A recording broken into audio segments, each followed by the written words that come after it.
नमस्कार, स्वागत है आप सभी का एनएमएफ न्यूज में। मैं हूं आपके साथ शाफी पटनायक।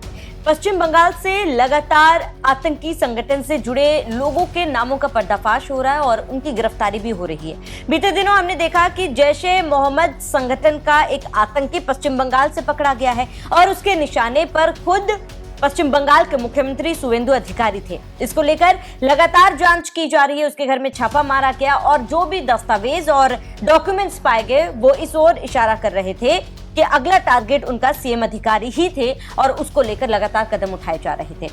अब आपको बता दें कि इस पूरे मामले में नया मोड़ सामने आया है। एक लड़की जिसका नाम अर्पिता सरकार है, उसकी गिरफ्तारी हुई है। कहा जा रहा है कि अर्पिता हमीम मंडल जो कल गिरफ्तार हुआ था उसकी गर्लफ्रेंड है और लगातार दोनों संपर्क में थे। जो भी चैट्स वायरल हुए उसमें अर्पिता का पता चला और अर्पिता के फोन से ये जानकारी मिली कि अर्पिता के हिटलिस्ट में कई नामचीन बड़े नेता थे और इन लोगों को हनी ट्रैप मामले में फंसाकर इनको ब्लैकमेल करने का इनका इरादा था और इन्हें आने वाले समय में किसी बड़े परेशानी में धकेलने का इनका इरादा था। लेकिन समय रहते बंगाल पुलिस ने बड़ी कार्रवाई करते हुए अर्पिता सरकार को गिरफ्तार कर लिया।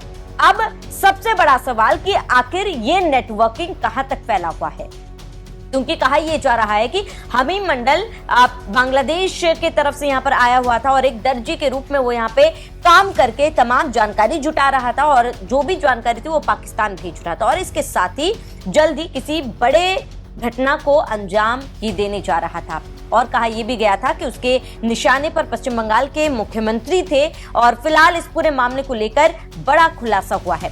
अब आपको बताते हैं कि अधिकारियों ने ये जानकारी दी है कि जैश-ए मोहम्मद के संदिग्ध ऑपरेटिव मोहम्मद हमीम मंडल को गिरफ्तार करने के बाद लगातार कार्रवाई की गई और अर्पिता सरकार मंडल की करीबी साथी या फिर गर्लफ्रेंड कही जा रही है। वो व्हाट्सएप के जरिए मंडल से संपर्क में थी। जांच के दौरान दोनों की बातचीत हुई, इससे जुड़ी चैट बरामद किए गए। एसटीएफ ने वर्धमान शहर के एक हाउसिंग कॉम्प्लेक्स में मंडल को उसके किराए के अपार्टमेंट से अरेस्ट किया।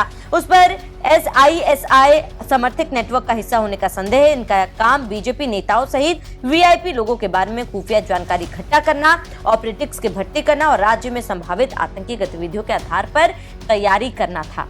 अर्पिता सरकार का इन्वॉल्वमेंट इसमें ऑलमोस्ट कंप्लीट है, क्योंकि जो एक हमने मैटर बताया जिसमें एक सीनियर मिनिस्टर जो हैं उनके बेटे को जब हनी ट्रैप और किडनैप करने की बात हो रही थी तो उसमें हमीम मंडल ने इंगेज किया था अर्पिता सरकार को और अर्पिता सरकार का उस टाइम पे हमें एक पूरा कम्युनिकेशन पैटर्न मिला है उन सब हैंडल्स के साथ जो पाकिस्तान से ऑपरेट कर रहे थे।